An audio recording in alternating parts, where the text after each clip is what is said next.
Hello, aujourd'hui je te retrouve pour un nouveau bilan culturel. Au tout début du mois, avec mon séminaire sur Fontainebleau, on est allé à Fontainebleau.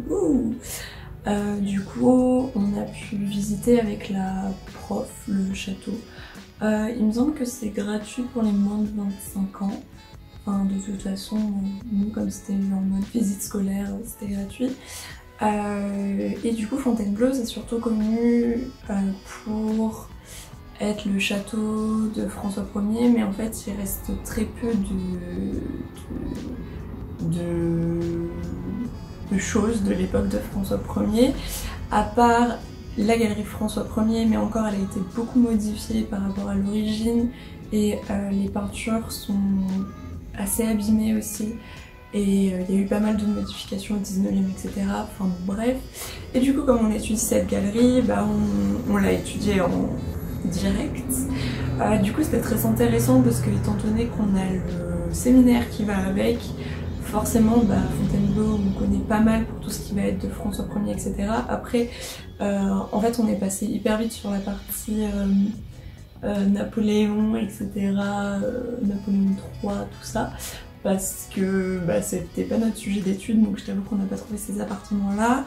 On a aussi fait, enfin voilà, du coup on a une visite de château, c'est toujours sympathique. Hein.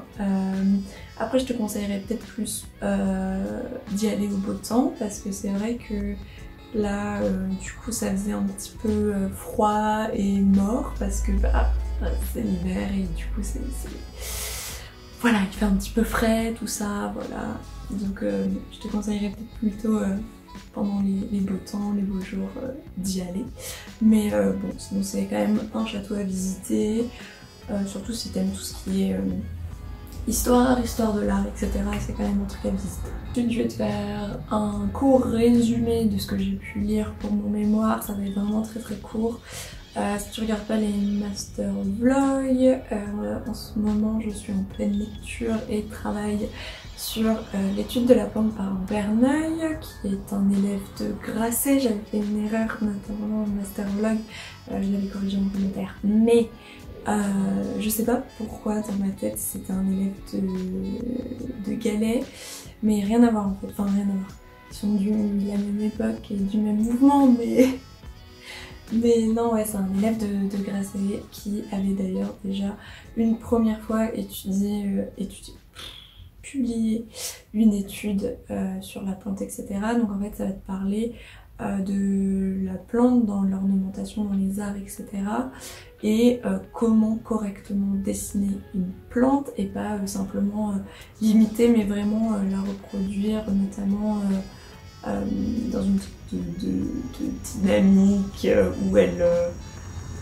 Enfin, en gros pas la reproduire en imitation, mais vraiment essayer de lui rendre son aspect de plante vivante, c'est-à-dire la représenter en croissance, de montrer cette dynamique. C'est assez... Pour mon sujet d'étude, c'est intéressant. Si tu t'y connais pas trop en histoire de l'art et tout, et que ça t'intéresse pas trop, bon voilà, le lis pas parce que ça va pas trop t'intéresser. Si t'aimes un peu tout ce qui est art nouveau, etc., je te conseillerais de le lire. Après, je pense en barre d'infos, je te mettrai d'autres articles que j'ai lus ce mois-ci pour mon mémoire. Je te ferai une sélection parce que sinon ma barre d'infos va faire 4 pages. Donc voilà, et toujours dans la même veine, j'avais réécouté une émission France Culture sur l'art nouveau, donc je te mettrai le lien aussi en barre d'infos. C'était assez intéressant parce que du coup on avait le point de vue de différentes personnes, historiens de l'art, artistes, etc. Donc ça c'était assez intéressant et ça m'a pas mal aidé pour mon mémoire, enfin aidé. Ça m'a rappelé des choses que je savais déjà en fait, mais qui étaient classées dans un dossier lointain dans mon cerveau, donc c'était pas mal de réécouter ça. Et du coup, là je regarde ma fiche, mais je pense qu'on va passer à tout ce qui est séries, Netflix, films. Je pense... Alors attends, parce que je prends mon carnet, parce que là, j'ai regardé pas mal de trucs et je crois qu'il n'y a pas tout. Au pire, je mettrai des trucs à la fin si j'en ai oublié comme d'habitude. Sur Netflix j'ai regardé Roi. T'as dû en entendre parler parce que dedans t'as Timothée Chalamet, Robert Pattinson, etc. Je dois t'avouer que je l'ai pas fini parce que je me suis ennuyée de fou. J'ai trouvé ça très très long, très ennuyeux. J'ai pas pu finir parce que j'en pouvais plus. L'ambiance évidemment est très très sombre, la colorimétrie aussi du coup. C'est lent, j'ai eu vraiment beaucoup de mal. N'empêche que j'ai essayé de me renseigner quand même un peu sur le film et notamment sur son aspect historique, donc je te conseillerais de regarder la vidéo de Nota Bene qui en a parlé. Je te mettrai ça en barre d'infos. Et sur les parties que j'ai pu voir du coup, parce qu'en soi j'ai presque fini le film, mais je me suis arrêtée je crois avant la fin parce que j'en pouvais plus. Je suis assez d'accord avec ce qu'il dit. Ça m'a pas vraiment emballé comme tu peux le constater. Si t'es un fan de films historiques, je pense que ça peut être peut-être pas mal. Mais moi là je t'avoue que j'ai pas réussi, ça m'a pas trop plu. Et à l'opposé total, j'ai regardé A Taxi Driver, qui est un film sud-coréen. A Taxi Driver, ça va parler... Attends, je suis assise trop bizarrement. 2 secondes. Donc c'est un film qui va... c'est un film qui est tiré d'une histoire vraie. Je vais essayer de pas trop spoiler si tu connais pas cette histoire, comme ça te laissera encore plus de suspense et de pression pendant le film. Mais en gros, en Corée du Sud, à cette époque-là, il y a le soulèvement de Gwangju, j'espère que je le prononce bien, qui est une ville sud-coréenne qui va être totalement fermée suite à ces soulèvements étudiants notamment, qui voilà qui protestent contre le gouvernement, etc. Parce que à cette époque, il me semble que la Corée du Sud n'est pas encore une république. Donc voilà, les étudiants sont pas trop contents. Du coup, il y a des soulèvements, etc. Et l'État, pour éviter que tout le pays soit tout courant de ce qui s'y passe, ont décidé de totalement fermer cette ville, et ce qui fait que dans les journaux, on n'a absolument aucune nouvelle pendant un moment de cette ville, etc. Les encarts des journaux sont vides, ça tu verras dans le film, et la presse va faire passer ça pour... l'État va demander à la presse de faire passer ça pour des soulèvements étudiants qui se passent très mal et que les étudiants sont totalement enragés, etc. Mais en fait, c'est pas vraiment ce qui s'y passe dans cette ville. Et on a un journaliste allemand qui, à l'époque, travaille au Japon, va se demander en fait ce qui se passe et va vouloir se rendre dans cette ville. Et pour cela, il va se rendre en taxi parce que en fait, je ne peux pas rentrer dans cette ville de base, mais il va réussir à s'y infiltrer avec l'aide d'un chauffeur de taxi qui ne sait pas vraiment dans quoi il s'embarque et qui n'était pas vraiment au courant de ce qui se passait dans cette ville et de pourquoi cet homme, parce qu'à la base il sait pas trop encore que c'est un journaliste, veut rentrer dans cette ville, et c'est là qu'ils vont découvrir ce qui se passe réellement dans cette ville, que la presse ne dit pas forcément la réalité, et ils vont essayer à tout prix de filmer ce qui s'y passe et de faire sortir du coup ce journaliste allemand de cette ville pour qu'il puisse transmettre toutes ces images et du coup dire au monde ce qui s'y passe. Donc c'est un film que j'ai vraiment énormément aimé. En ce moment je cherche pas mal de films sud-coréens parce que là ce qui est pas mal c'est qu'en ce moment ça émerge beaucoup, notamment avec Parasite qui était présent à je sais plus quelle cérémonie, les remises de prix. Mais voilà, donc celle-là ça commençait déjà à m'intéresser et tout, mais là j'ai eu quelques petites recommandations qui sont plutôt pas mal. A Taxi Driver, pareil, il se passe des choses quand même assez tragiques, mais tu vas quand même retrouver des pointes d'humour, va quand même avoir des moments drôles, des moments beaucoup moins drôles, mais vraiment des moments beaucoup plus violents. Franchement, on va pas se le cacher, je suis une personne qui, généralement, dans les films, n'est pas très sensible et qui pleure que très rarement. Là, étant donné que c'était relié à des faits qui se sont réellement passés, j'ai chialé, hein, on va pas se le cacher. Et pourtant, je crois que j'ai pleuré devant très peu de films, dont un où je me souviens, je pense que j'ai pleuré pendant je ne sais pas combien de temps. C'était Le Tombeau des Lucioles du studio Ghibli.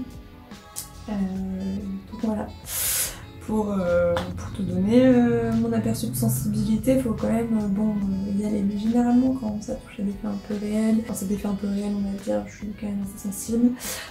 Donc voilà. Enfin là-dessus, parce qu'en soi, sinon je pleure pas en plus devant les films. Genre, je sais pas ce qui s'est passé, genre j'ai un peu eu des larmes qui coulaient, j'étais en mode ok, je pleure, yes. Enfin bon. Ensuite, plus fun, qu'est-ce qu'on a? C'est bien, tu vois mes kanji derrière. Alors, par quoi je commence? Je vais te parler de Queer Eye. Encore une fois, ça fait 36 000 fois que j'en parle sur cette chaîne. Du coup, en fait, cette fois, ils étaient au Japon. Donc j'étais encore plus heureuse de combiner un pays que j'adore, une émission que j'adore. Bam! Ce qui est bien, c'est que ils viennent d'une culture occidentale, mais ils n'ont pas imposé leur culture aux Japonais et Japonaises du coup qu'ils ont dû aider dans leur vie.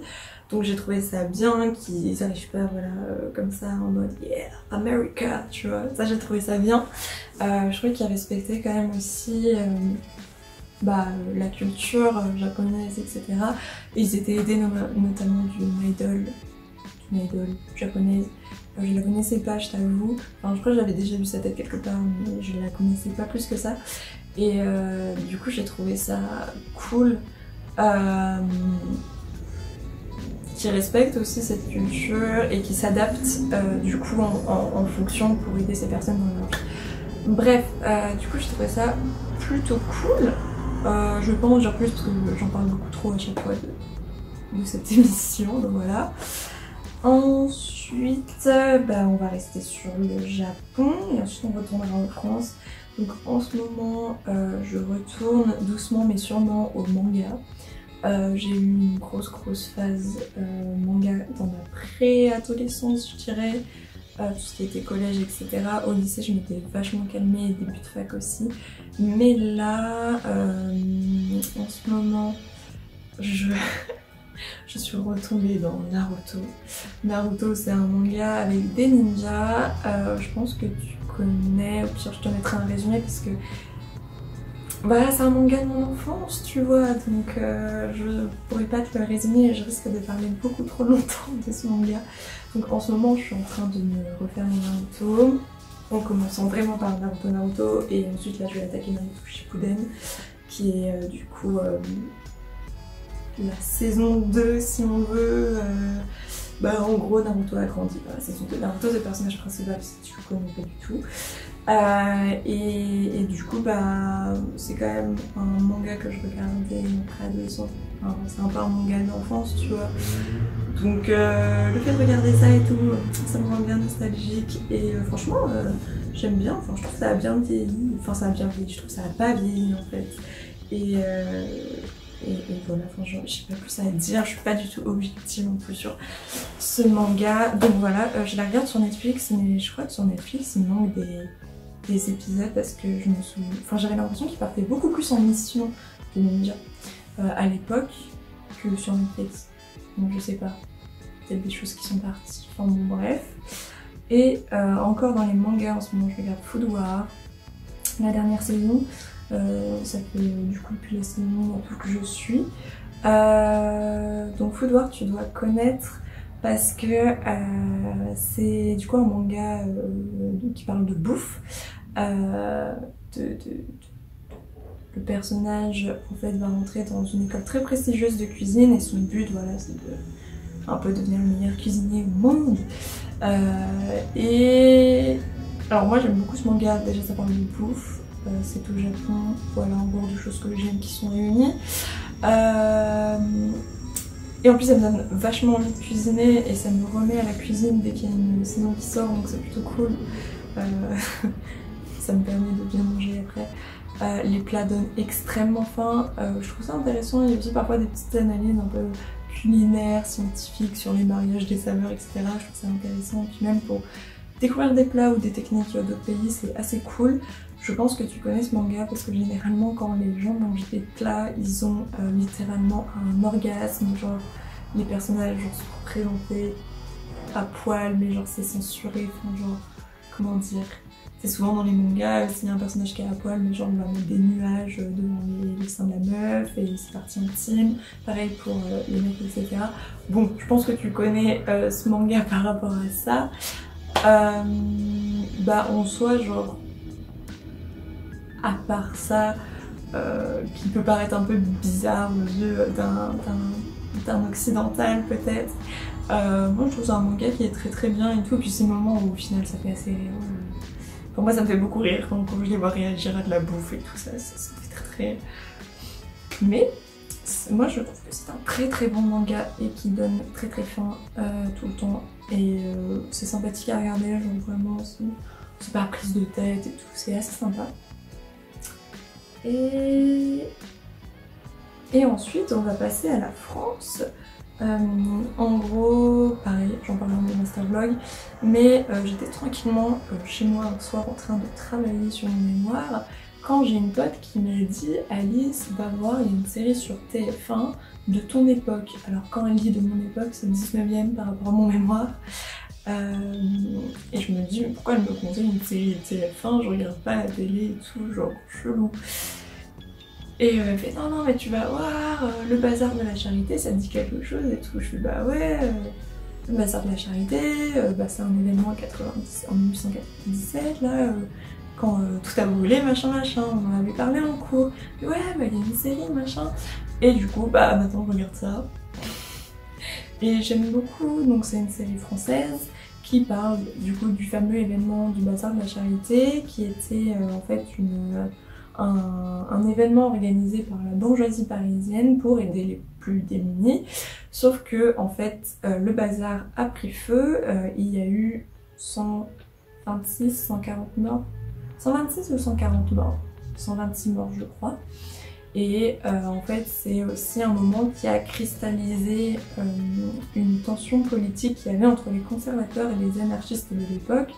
Donc d'un côté t'as ceux qui sont vraiment pour le monde moderne, pour les avancées, pour la République, et les conservateurs qui portent bien leur nom.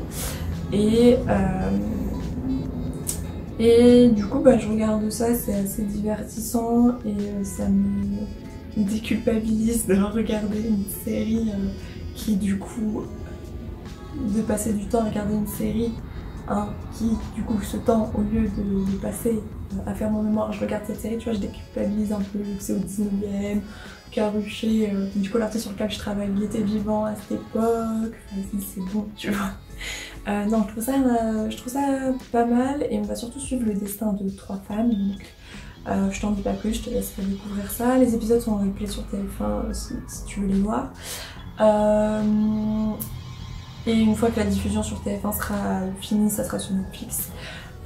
Donc écoute, moi je trouve ça pas mal, c'est pas mal filmé, il y a les costumes de l'époque, l'ambiance de l'époque et tout. Évidemment c'est romancé, même si ça se base sur un fait historique, les personnages sont inventés et certains sont réels, je pense notamment à Robert de Montesquieu, qui sont réels, mais moi je te conseillerais, il me semble que la série est tirée du livre La part des flammes. Pourquoi je regarde là? Parce qu'il est dans ma bibliothèque et je compte le lire. Et oui, en fait il est carrément tiré de ce livre, puisque j'avais regardé, ils ont fait aussi un... J'en ai profité d'ailleurs pour regarder du coup. Ils ont mis les épisodes et tout, et ils ont aussi fait un documentaire sur cet événement. Et il y a du coup l'auteur, l'autrice, est-ce que ça se dit maintenant une autrice? Non, c'est une auteure, avec un E à la fin. Donc l'auteur avait participé à ce documentaire.